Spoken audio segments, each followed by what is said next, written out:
So it is my great pleasure to introduce our next speaker, Hans Schlecht, who trained in internal medicine and infectious disease at Beth Israel Deaconess Medical Center, is a clinical investigator who completed a master's in medical science at Harvard MIT, and importantly has a son, Eric, with Syngap 1 deficiency. And he's been a real incredible partner to Syngap Research Fund. And I know that Mike especially has appreciated his partnership in helping to reach out to investigators and scientists, push things forward with Syngap Research Fund, and really kind of get things off and running. He's worked tirelessly to do this, and in addition to, as an internist, I'm sure catch up on a little bit of pediatrics and Syngap science and clinical information.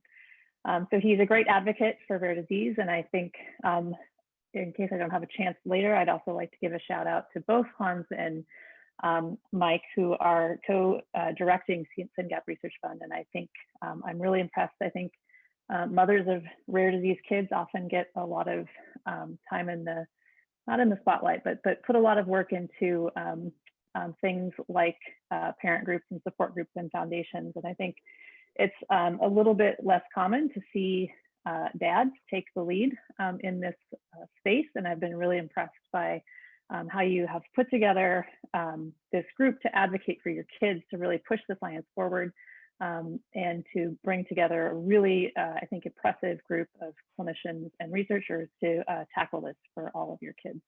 So I'm excited to hear what Hans has to say today, and I think Mike will wrap up after Hans's talk. Take it away, Hans. Heather, thank you so much. Can you guys hear me okay? Super. We can hear you and see. Okay.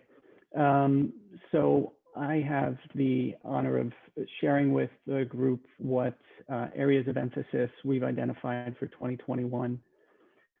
And I have to begin, sort of step back and thank Mike and Ashley as founders of SRF for creating it and facilitating that this fantastic team come together with the shared mission for our kids. To the researchers, you know, the hours in the lab and writing grants, thankfully you're fascinated by the protein. Please, you know, continue past, present, future dialogue with us. We really benefit from knowing where you think our efforts are best applied. You know, we've had researchers come to us and say, you know, could use an instrument that sort of falls between what NIH funds and others, and we're delighted to do this for dedicated researchers. If you're a postdoc planning in the next year to leave a lab, having us on your side, I think, is a feather in your cap, and we're happy to help. For the parents, I think it's the internist in me that says, you know, you've got to pace yourself. These are incredibly trying times. It's already difficult enough being the caregiver, the parent, the loved one of a rare disease patient. So be good to yourself.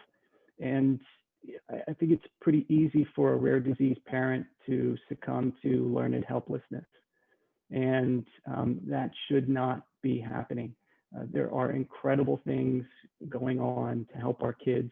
And this generation of Syngapian will see an intervention, hopefully quickly, hopefully beneficial. So just hang in there. So my goal is to convey what our areas of emphasis will be in 2021, and to provoke you to reach out to us to amend, edit, improve, and also add proposals to our work list. You can treat us like a bottomless pit of effort.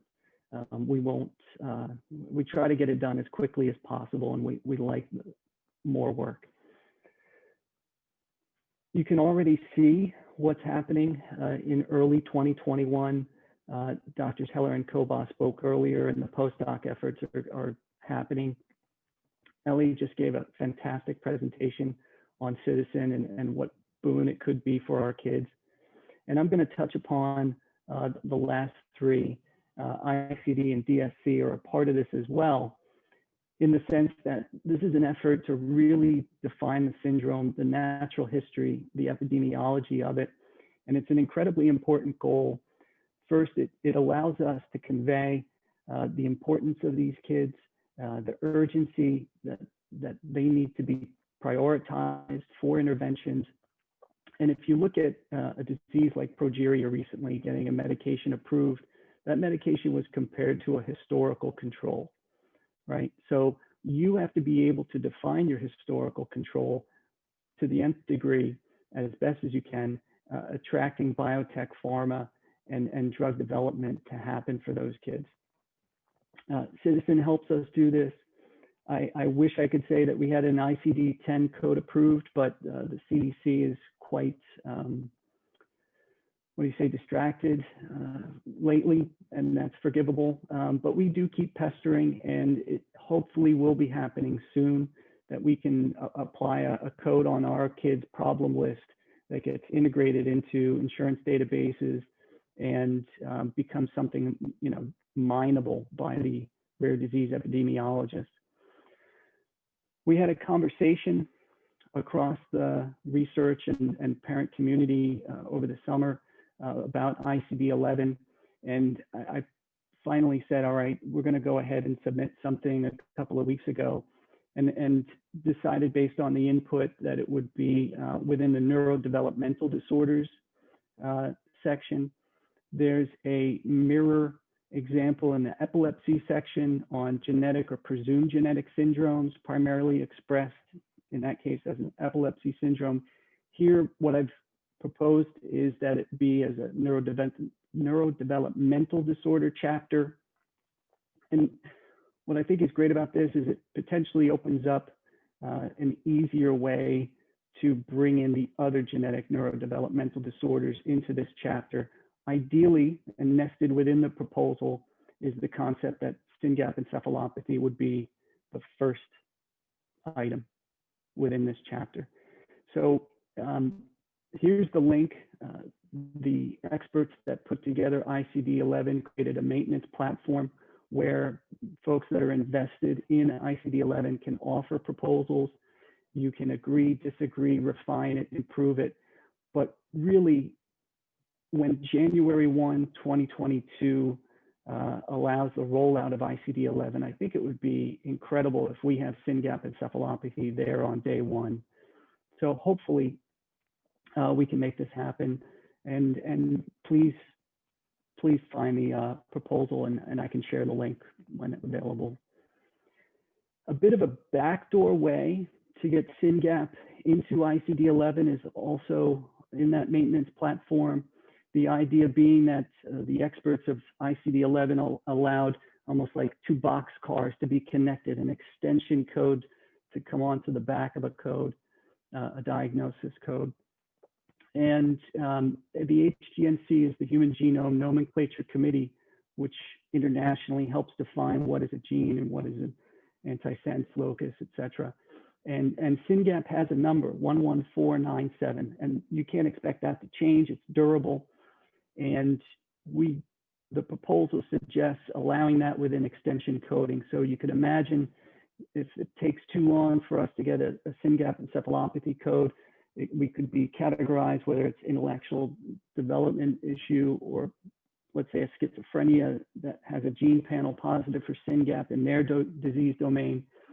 You can tack on that 11497 and thereby label it and have it found within a database as a Syngap disease. This is currently under WHO review, and I want to stay optimistic, but again, things are going to take a little bit of time in today's environment. The DSC, or Developmental Synaptopathies Consortium, was first identified by Aaron Harding, and Mike and I have followed up with them as well. And they're a part of the Rare Disease Clinical Research Network. And these are 10 medical centers that emphasize, in particular, PTEN, TSC1 and 2, and SHANK3, which not too dissimilar in the sense of autism spectrum disorder, as well as intellectual disability. And it hopefully will be an early 2021 priority We believe it's a good use of SRF effort, and hopefully the parents will agree with us there that, you know, getting the kids enrolled using this protocol of natural history that they can do also for Syngap is worth the effort. In a similar manner to Connie's emphasis on biomarker, I also wish to draw attention to this because I think it is important. You know, to hear Baltimore, October 2017 parenting meetup that overexpression of Syngap could be detrimental or outright neuronal toxic, you know, gives you pause, because there you've got to start to wonder what the therapeutic window, what the index is that Syngap can be between before it causes trouble. And frequently having some physiologic biomarker can be a useful way to sort of dial in or see just how much you can push the envelope. So I think it's of use from a drug development standpoint, and I believe it was maybe step 4 of Gavin's, one of Gavin's slides about model organisms and being able to develop a drug in vivo. But also, you know, providing reassurance to the FDA that someone at that meeting is going to say, gosh, are we risking these kids? They're not terminally ill. If expression goes 5-fold, we could have a real problem on our hands. At least then with a biomarker, you know, there's that extra layer of closer monitoring. For my own son, who we tried Adelerin for nonsense read-through, it would have been great to have a biomarker. You know, we were doing Q6-month neurocognitive testing, but let's say if there was some assay a week later, 2 weeks later that we could trend, we would have known a little bit sooner, you know, how things were going to go. I have to admit, I think the floxed mouse from Gavin's lab, and I'm sorry, I thought there would be, there it is a great illustration, and I've got a gallery of Mike's face here on the screen blocking me, but so before CRE activation, you can picture, you know, the trajectory of that mouse, haploinsufficient deficits in the phenotype, and then from one day to the next, you know, CRE activation, flip that gene, and you go from haploinsufficient to restored. And I want to believe that there is some signature, whether it's plasma, urine, you name it, that there's a biofluid that reflects this, because this is a significant change.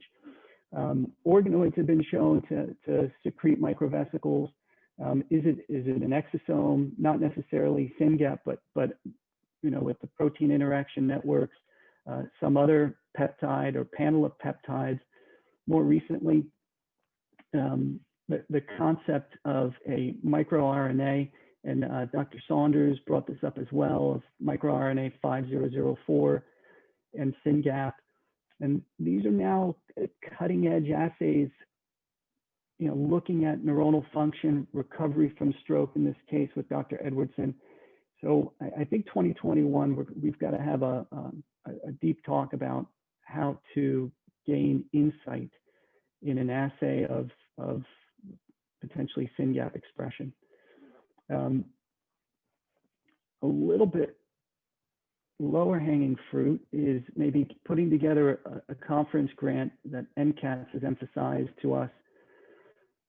And here, you know, the internist, physician, parent, I feel like if a parent knew what would specifically help their Syngapian, that it would be uplifting, or at least, you know, fill up the tank and help them forge onward.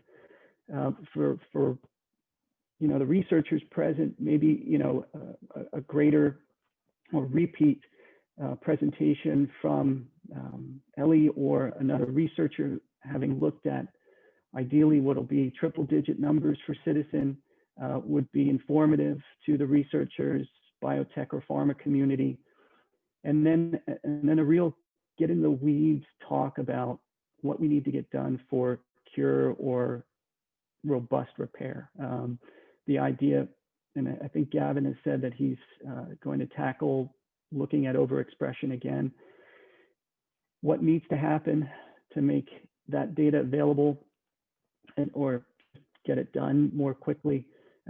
Gene therapies, stem cell, which has been on the radar more recently, and then base and prime editing. And I do want to emphasize that, again, this dialogue is incredibly helpful. I meant to point out at the start, Gavin's dialogue with Sophie Malo of the German SR Syngap Fund, brings Dr. George to our attention, invited onto the roundtable, and a new face for the Syngap world. Mike's discussion with an advocate and researcher is going to be the next topic here, where we talk about a humanized mouse. And that may be a model that people are particularly attracted to or find useful, that we can facilitate happening. So that humanized mouse, or also known as a human Syngap in a mouse, has been a topic just over the past probably 6 weeks. And again, was dialogue that prompted it.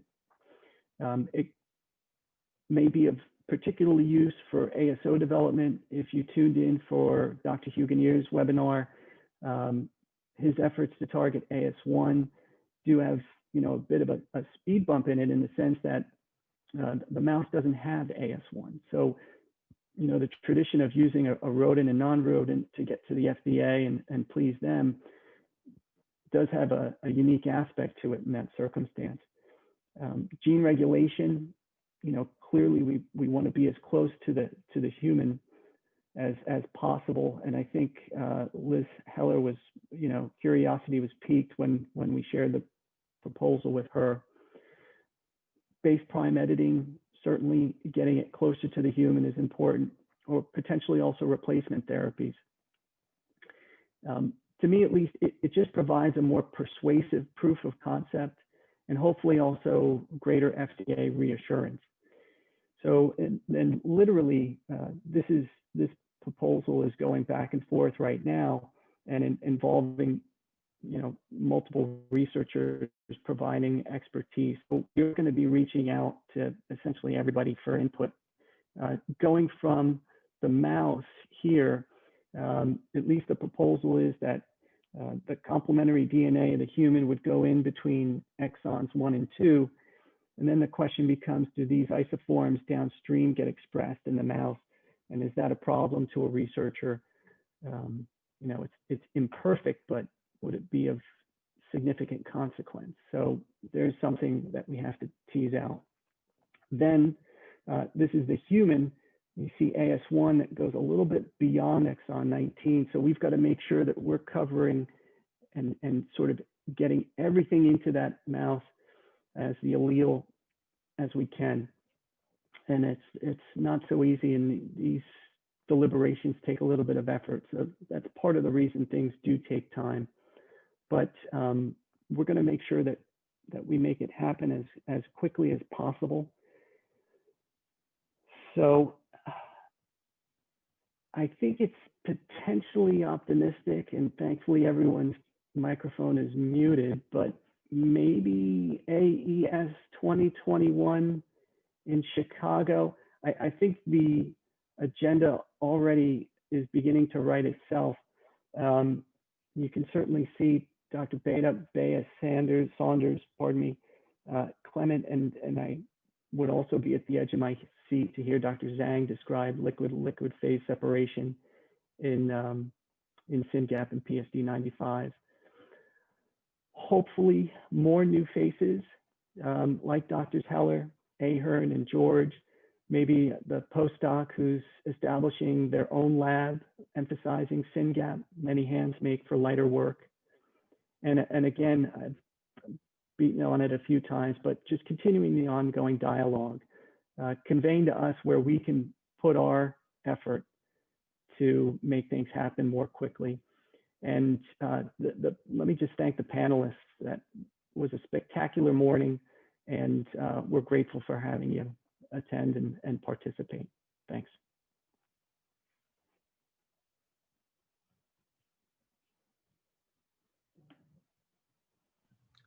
Thanks, Hans. Is it over to me?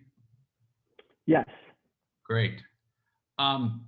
I hope no one's looking at my WhatsApp right now. Are you guys looking at my Chrome or my WhatsApp? There we go. Present. Can you guys see that link? Yeah. Great. So family members, if you want to go to the debrief and get some of the incredible science that was just shared, decoded by Hans and JR and others, sign up here. We have a private Zoom room to do that. I just want to make a few points in conclusion for today. Of course, I want to echo Hans's gratitude for the speakers and for everything that's been accomplished this year. SRF was envisioned to fund science and work with the parent community, and I'm thrilled at how that's all coming along.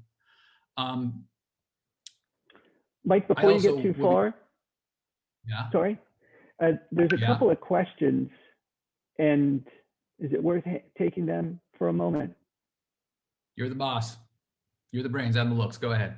Okay, so in the question and answer, Winfried Newhouse, I'm working at AIT in Austria, Competence Unit Molecular Diagnostics, working with several different platforms for saliva and blood biomarkers, including exosomes in saliva, autoantibodies, DNA methylation, or microRNAs. Is it possible to get blood and salivary samples of Syngap patients and age-match controls? I mean, I don't think that there's a parent involved in SRF that would not, consent to sharing saliva. I mean, that's, we can do that. Blood, it's just a matter of, making the logistics happen and, material transfer agreements and some place to process it and put it in that UPS box with the appropriate biohazard stickers. So absolutely. And are there efforts underway to educate the general medical profession about this condition? At least, being an internist, it's a real challenge when, your competency is to handle the common and then the slightly uncommon. And then when you get to the rare, you can really get caught off guard, and it's daunting. I've done a couple of medical grand rounds with an emphasis on personalized medicine and rare disease, because I think they are topics that go hand in hand. And I'd be glad to speak on that anywhere, anytime, but it's a real challenge.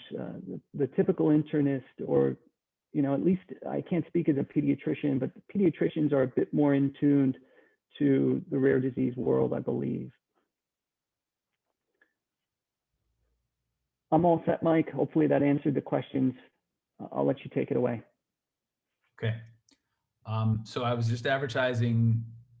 So number one, thank you to our sponsor, Invitae, for sponsoring this. I want to make sure I say that. Number two, if you're a family member and you want to ask lots of questions, please join us afterwards. Number three, I want to echo what Professor Mefford said, and just thank Hans for his tireless work for SRF and for all kids with Syngap. I mean, when my son was diagnosed 2.5 years ago, I like to say I was diagnosed because I feel like the whole family gets diagnosed.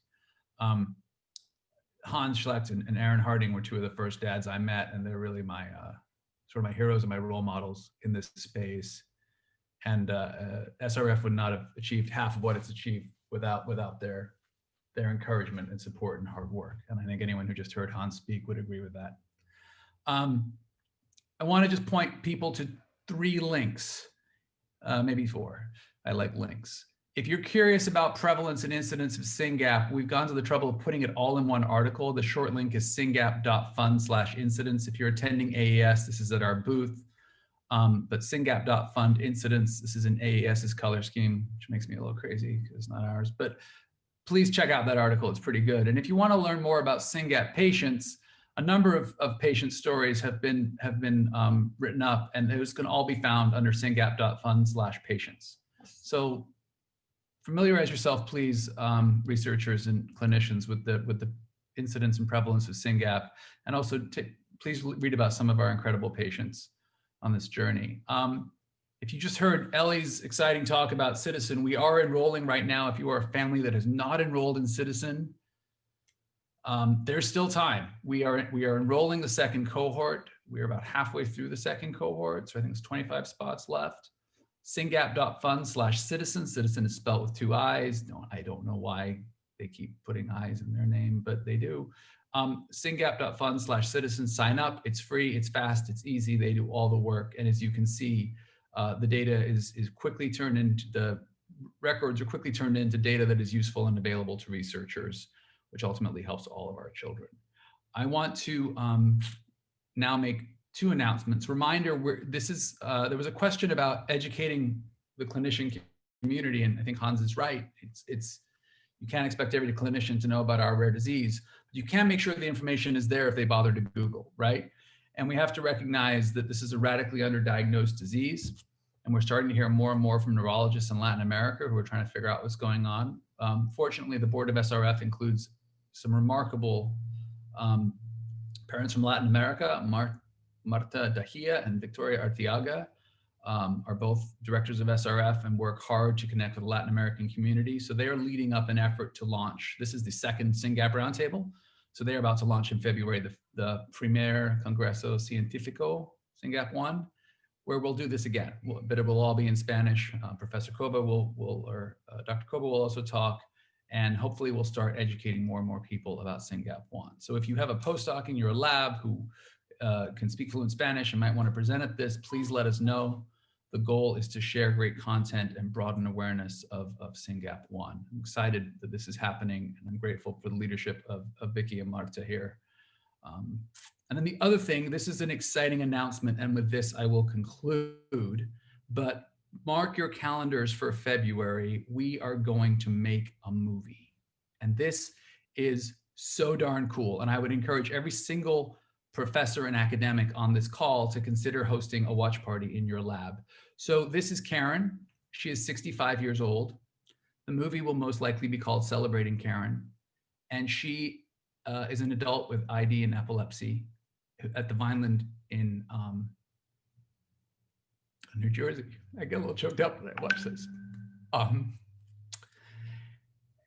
And she was diagnosed, I don't know, a few months ago by somebody who was trying to rule out an inherited disease from a late father.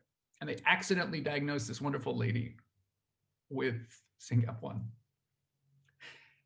And as the father of a 6-year-old boy looking at this woman with a Crayola in her wheelchair is obviously very emotional for me. But when we connected with the incredible family and the sibling who cares for her, and they realized how precious Karen was to our community and how important it was, they said, we want to tell her story. How should we do that? And I said, well, we have to make a movie. And SRF said, we're going to make a movie. We called Daniel, who's at the Rare Disease Film Channel, and said, would you make this movie? He said, yes. We thought we were going to underwrite it. Luckily, Illumina has come along, and they're going to be the executive producer. Thank you, Illumina. But in February, this movie is going to be available on our website and free to share, probably roll it out in an event for Rare Disease Day. And we're all going to get to learn about this incredible woman's life that is basically parallel genetics. And there've been some ups and some downs, but she's incredible. Her family's incredible. And SRF exists to drive science and get therapies into our kids. But when we have the chance to make something like this happen, I'm really proud and excited. I don't know why I'm crying. It's really hard. This picture of Karen with the Crayolas gets me. So mark your calendars for February. Look forward to this movie. I think it's important to learn about Karen. I think it's important to celebrate her family and all they've done for her. I think it's important to remember our kids are going to live long lives, and we have to figure out how to take care of them. I think it's also important to ask yourself how many more Karens there are out there, right? You can do the Invitae panel for $250 over the counter. And we know from the cohort studies that Dr. Hicks has talked about and that we write about in the incidence paper, if you throw genetic sequencing at a room full of people with ID and epilepsy, somewhere between 0.5% and 1% of them have Syngap. So as soon as we have therapies and we have better insights into the drugs that work on them, it's almost our responsibility to do that. So how many Karens are out there? That's my question. And I'm just really proud of this movie and excited to tell you about it. And with that, thank you very much for being a part of this roundtable, for coming today. Families, I will see you hopefully in a few minutes. Sign up here. Thank you to Hans. Thank you to Professor Mefford. Thank you to our panelists. I'm sorry we packed in so much and didn't have time for more discussion, but see you next year in Chicago. Hans, Heather, have I forgotten anything? I think you got it. This has been absolutely fantastic. So just another thank you to all of our speakers, to everybody for staying on time, for asking questions, for the discussion that we did get to have, which I think was important. And I also hope we can be together in person next year. Yeah, here. Thank you very much.